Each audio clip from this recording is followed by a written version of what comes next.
주신 말씀 에스더 5장 2절에서 4절의 말씀입니다.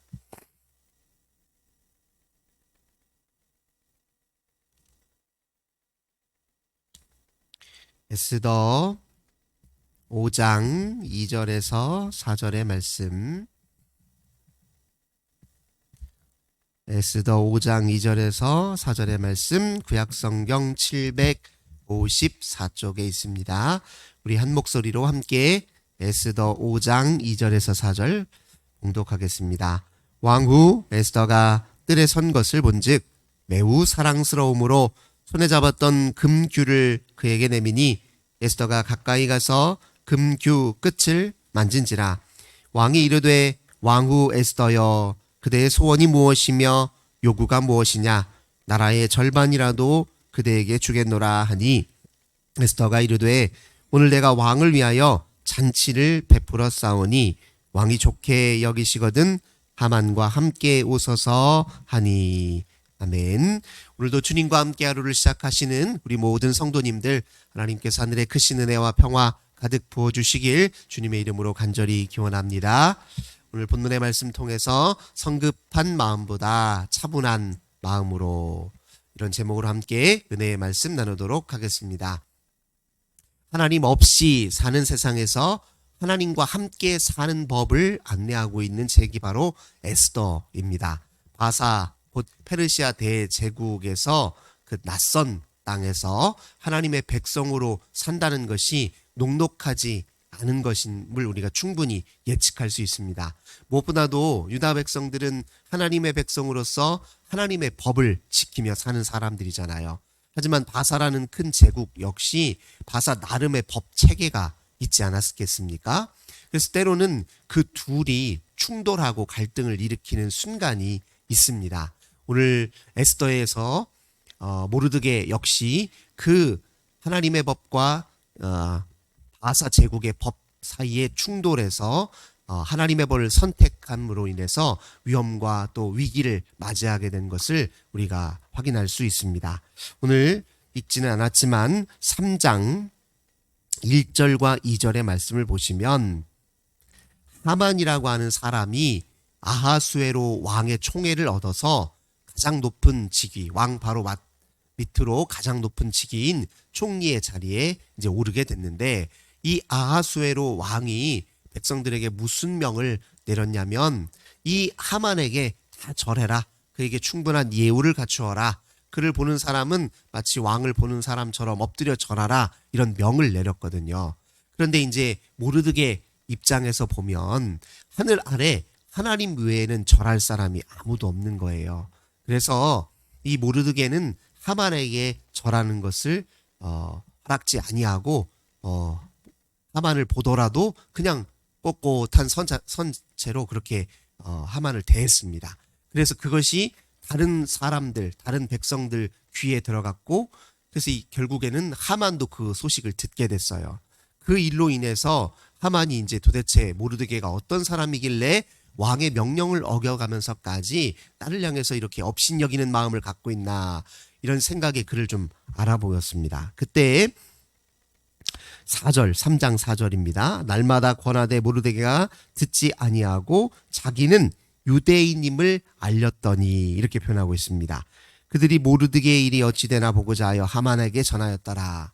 이제 사람들이 자꾸 이제 하만에게 절하지 않는 것은 왕의 명령을 거역하는 일이다라고 얘기를 하니까 모르드게가 그제서야 자기 정체를 밝히는 거예요. 나는 유다 사람입니다. 이 이야기를 한다는 건 곧 나는 유다 사람으로서 여호와 하나님을 섬기고 하나님의 법을 따르는 사람이다라는 것을 밝혔다는 거예요.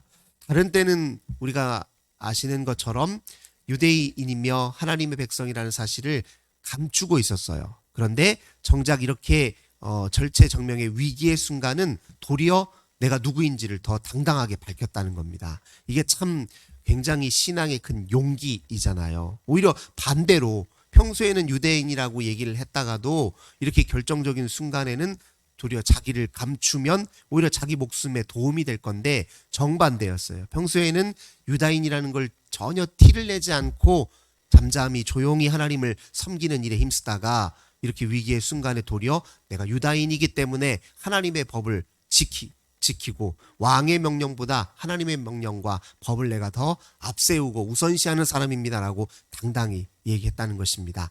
그만큼 이는 비록 타국 땅에 바사와 페르시아 땅에 살고는 있으나 그곳 역시도 하나님이 통치하시고 세상 온 천하를 다스리는 분이 여호와 하나님이시라는 사실을 이제 굳게 믿었다라는 것을 여기에서 확인을 할 수가 있었겠죠.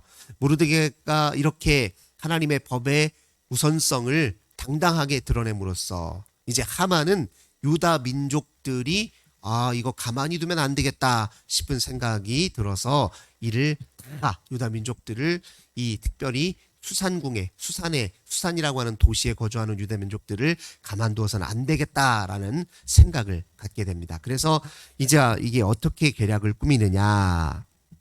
유다 민족들을 죽이기 위해서 3장 7절을 보니까 부루 곧 제비를 뽑아서 12달째 곧 아달월을 얻었다 이렇게 표현하고 있죠. 아달월이라고 하는 것은 유대 종교력 중에서 12월을 뜻합니다. 아달월을 12월이라고 하거든요. 그 12월 13일을 유다 모든 민족을 죽이는 날로 그렇게 계략을 꾸며서 왕 앞에 이렇게 가서 이야기를 합니다. 3장 8절입니다. 하만이 아하수에로 왕에게 아뢰되 한 민족이 왕의 나라 각 지방 백성 중에 흩어져 거하는데 그 법률이 만민의 것과 달라서 왕의 법률을 지키지 아니하오니 용납하는 것이 왕에게 무익하니이다. 이렇게 이야기를 내려요. 서로 여러 민족들이 바사와 페르시아 이 제국이라는 것은 광범위한 지역을 통치하고 있었기 때문에 이 법률상 이게 충돌하는 지점이 있습니다. 그러니 우리 왕의 법으로 온 세계 우리가 다스리고 있는 모든 나라들을 전부 다 왕의 법으로 통일하지 않으면 안 될 것 같습니다. 라고 이렇게 하만이 제안을 내리는 겁니다. 이게 사실은 이런 제안을 내리는 그 이면에는 뭐가 있죠? 유다 민족들이 싫어서 저들 다 죽이고 싶은 마음 때문에 왕에게 이렇게 명령을 내려요. 왕에게 이렇게 부탁을 청합니다. 그러니까 왕이 듣고 보자니까 옳다 생각하는 마음이 들었어요. 그러면서 동시에 하만이 왕을 어떻게 설득하냐면 3장 9절에 보니까 은 1만 달란트를 왕의 일을 맡은 자의 손에 맡겼다 이런 표현이 나와요. 동시에 왕의 마음을 또 사고자 은 1만 달란트 자기 재산 엄청난 재산 중의 일부를 왕에게 이렇게 내어드리는 것입니다. 그 일로 인해서 3장 11절 보면 왕이 하만에게 뭐라고 명을 내리냐면 너의 소견에 좋은 대로 행하라 이렇게 얘기합니다.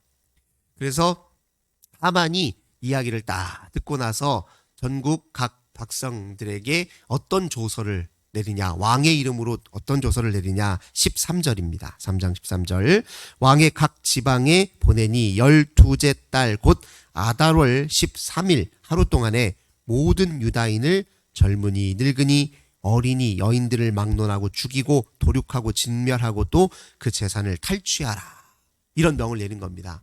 사실은 원래 왕에게 처음 제안했을 때는 법률상 충돌하는 지점이 있으니 왕의 법으로 다 통일하시오 말은 이렇게 해놓고서 실제 조서는 유다인을 죽이는 조서를 다 내렸던 것입니다.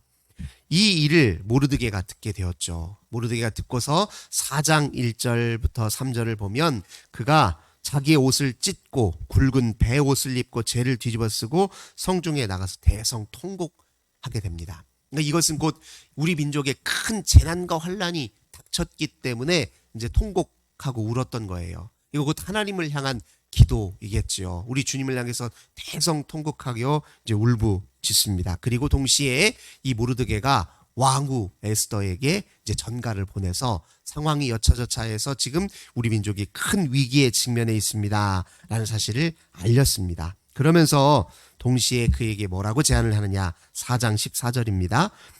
이때에 내가 만일 잠잠하여 말이 없으면 유다인은 다른 데로 말미암아 노임과 구원을 얻으려니와 너와 네 아버지 집은 멸망하리라. 네가 왕후의 자리를 얻은 것이 이때를 위함이 아닌지 누가 알겠느냐 이렇게 이야기를 합니다. 지금 당신이 왕후라고 하는 이런 막강한 권력의 위치에 있으니 이때 이 위기의 순간에 우리 민족을 위해서 네가 조금 일을 해줘야 되겠다라고 제안을 하는 겁니다. 근데 이때 같이 겸하여 했던 고백을 다시 한번 잘 보세요.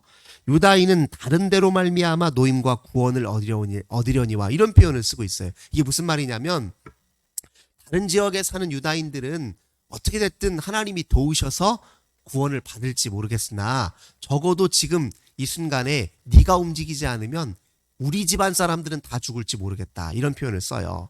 그러니까 이 말은 뭐냐면 에스더의 손에 민족의 운명이 결정됐다라고 보는 것은 아닙니다.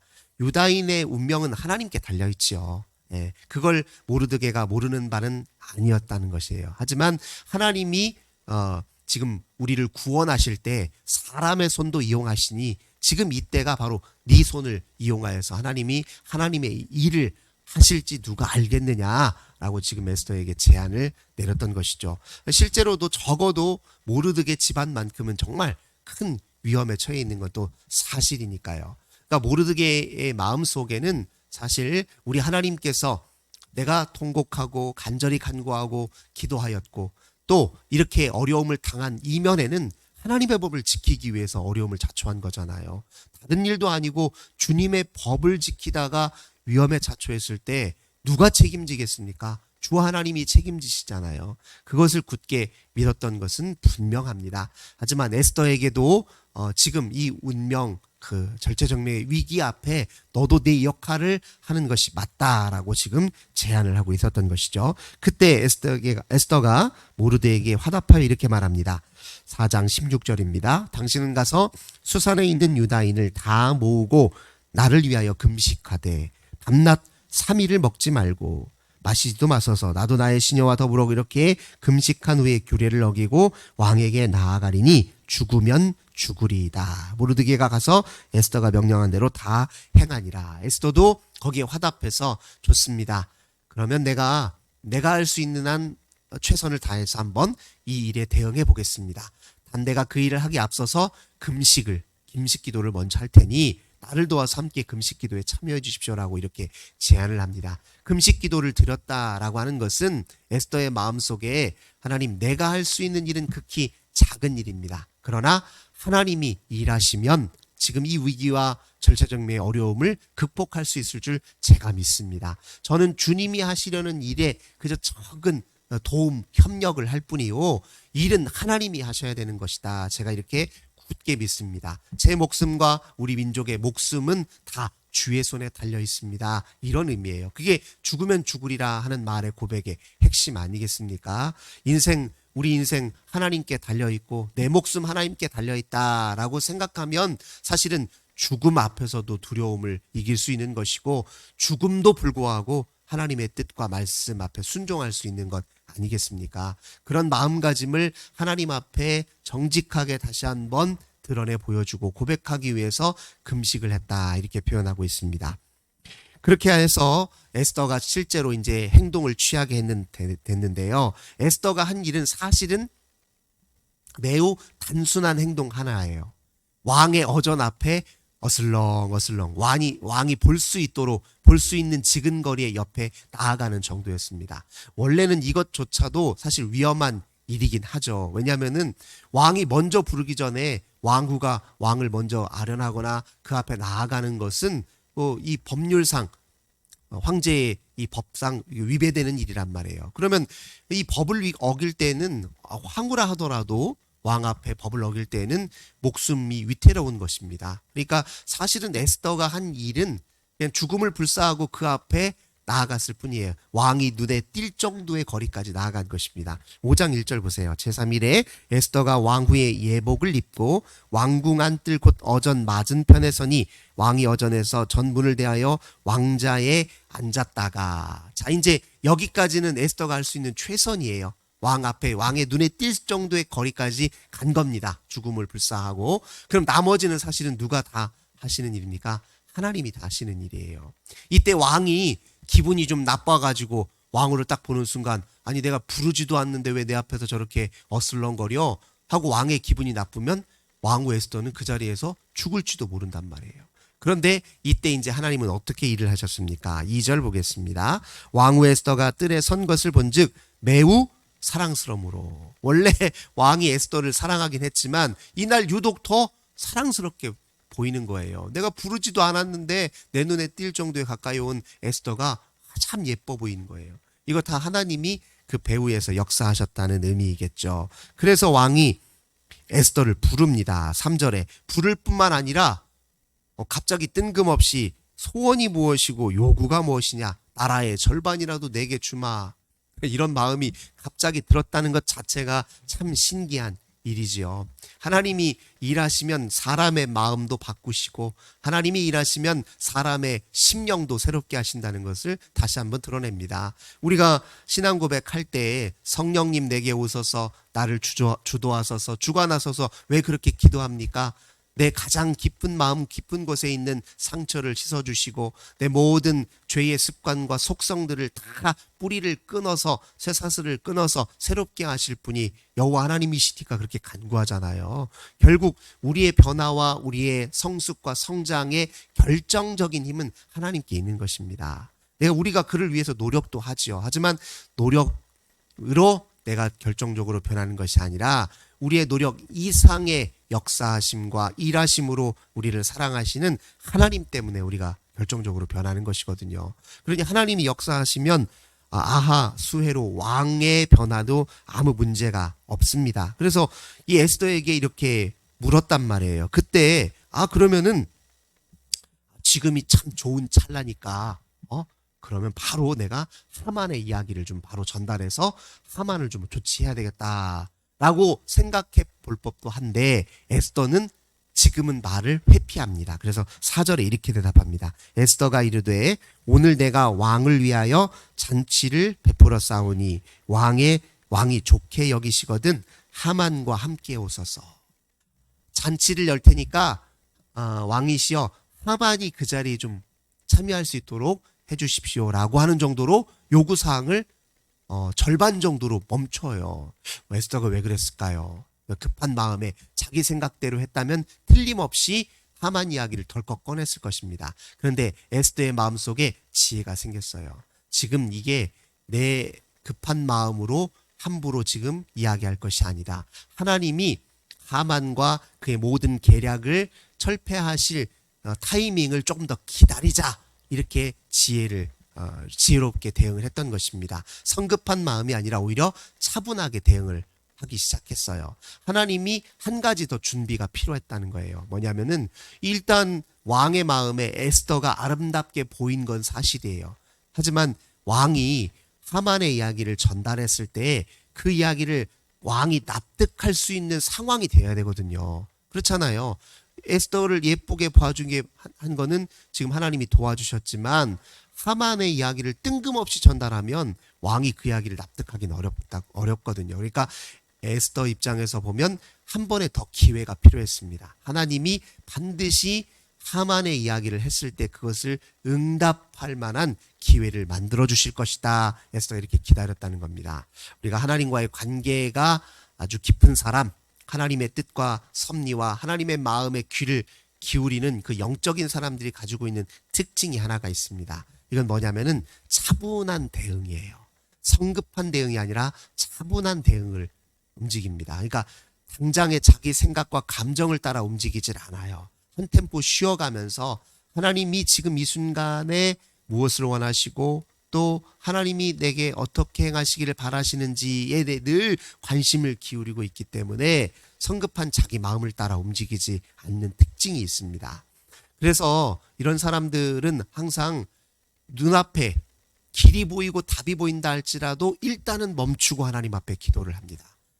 자기 경험상 답이 여기에요. 길이 A라는 길이에요.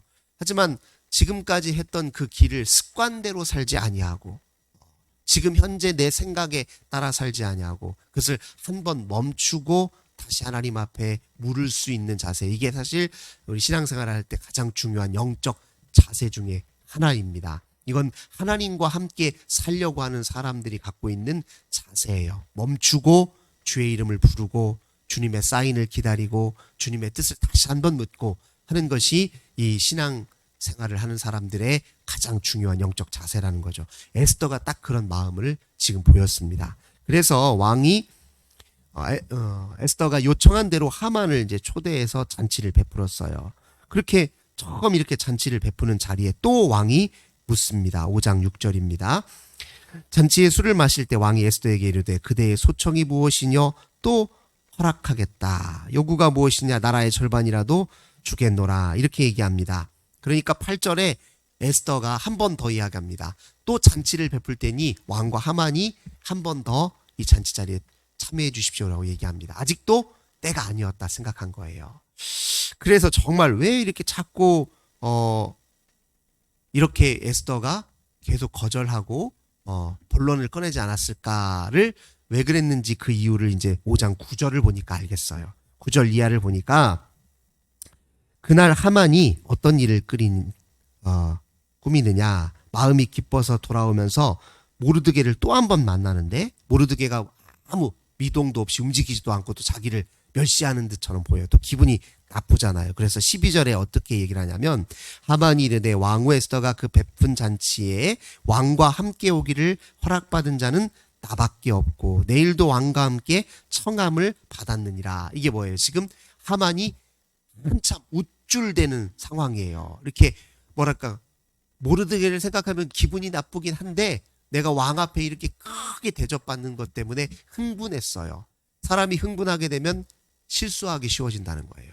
에스더는 지금 하나님 앞에 차분한 마음가짐으로 하나님이 일하실 것을 확신하고 하나님의 템포와 타이밍에 맞춰서 지금 차분히 한 단계 한 단계 걸음을 걷고 있다면 하만은 지금 어떤 상태예요? 흥분해가지고 교만해서 우쭐해서 실수하기 딱 좋은 상황에 처해 있는 겁니다. 하나님이 이렇게 이걸 상황을 이렇게 몰아가시는 거예요. 그래서 14절에 보니까 뭘 준비하냐면 이 잔치 자리에서 내가 모르드게를 죽일 기회를 얻어야 되겠다 하고서 그를 매달기 딱 좋은 나무를 만들어 놓고 그 나무 왕과 함께 즐거이 잔치에 이렇게 참여를 하게 됩니다.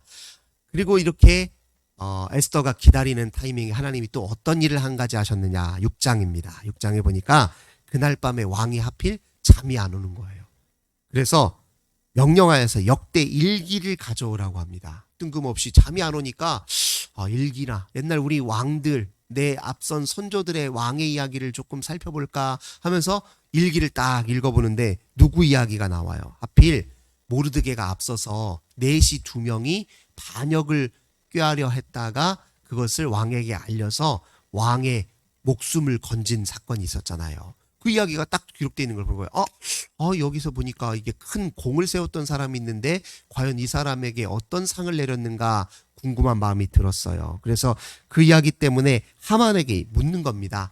이렇게 왕을 위해서 큰 공을 올린 사람들에게 내가 어떻게 대답하면 좋겠어? 라고 물으니까 하만이 생각하기에 뭡니까? 지금 딱 기고만장한 상태잖아요. 흥분한 상태입니다. 그러니까 나를 뭐 더 좋은 것을 해주려나 보다 이런 생각을 하고 착각을 하고서 뭐라고 얘기를 합니까? 8절에 보니까 왕께서 입으시는 왕복, 왕께서 타시는 말, 머리에 쓰는 왕관, 그 다음에 왕복과 말을 다 태워서 사람들 앞에 다 보이면서 이게 왕이 존귀하게 여기는 사람입니다 라고 큰 소리로 이렇게 모든 사람이 알게 하라 이렇게 하만이 얘기하는 거예요. 왜냐하면 자기를 그렇게 해줄 것으로 기대하고요.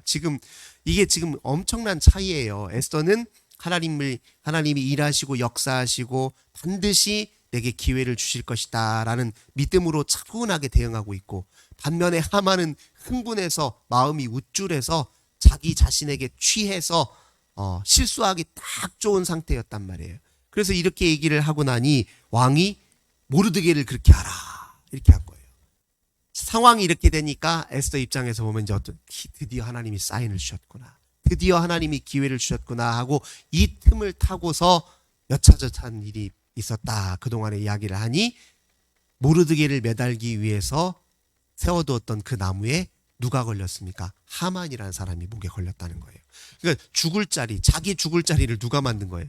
하만이 만든 겁니다. 하만은 제께에 재가 넘어간 거예요.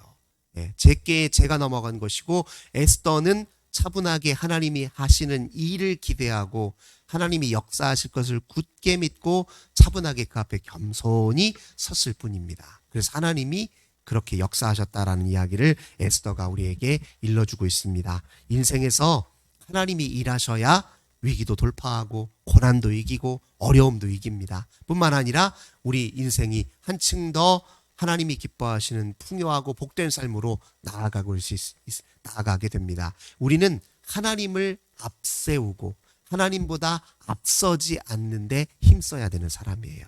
하나님 앞에 차분하게 대응하라는 말은 하나님을 어떤 순간에도 하나님보다 앞서지 아니하고 어떤 순간이라도 하나님을 앞세우는 삶에 힘쓰라, 그런 의미입니다. 우리가 왜 하루의 시작을 기도로 시작합니까? 오늘 하루도 어제와 뭐 특별히 다른 것 없잖아요. 어제 살듯이 그렇게 오늘도 절로 사라질 것이고 그냥 살면 될 것입니다. 그럼에도 불구하고 오늘 하나님 앞에 기도로 하루를 시작하는 이유는 오늘도 하나님이 우리를 도우셔야, 우리는 알아차리지 못하는 순간이라도 하나님이 우리 곁에서 여러 위험을 막으셨기 때문에 어제 우리가 건강하고 평안하게 살 수 있었던 것처럼 오늘도 주님이 내 인생에 참여하셔서 찾아오셔서 일하시고 도우시고 또 위기와 고난을 하나님이 물리쳐 주셔야 우리가 승리하며 살 수 있습니다 라고 고백하기 위해서 나온 거잖아요. 어제와 뭐 별반 다른 일 없다 할지라도 오늘 하나님이 내게 새로운 인생의 신비를 보여주시고 더 큰 아름다움, 또 더 큰 또 하나님의 기회를 주실 것을 우리가 기대하면서 기도하면서 하루를 시작하는 것 아니겠습니까? 오늘도 이 에스더의 믿음의 자세로 오늘 하루 주님과 함께 승리하시는 저 우리 모든 성도님들 되시길 주님의 이름으로 간절히 기원합니다. 참 좋으신 주님 감사드립니다. 에스더가 보여주는 그 하나님 앞에 담대하고 차분한 그 신앙이 우리의 신앙이 되길 원합니다.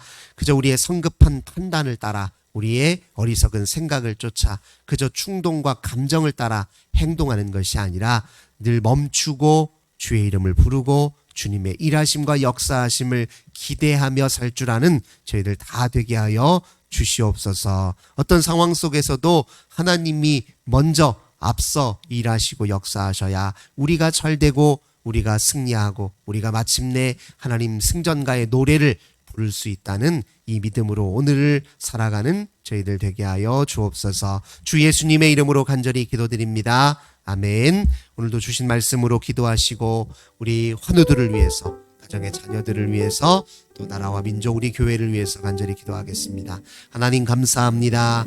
오늘도 주님께 기도하고 하루 시작합니다. 능력 되신 주님을 의지합니다. 즉 하나님은 하나님 없이 저희는 한 순간도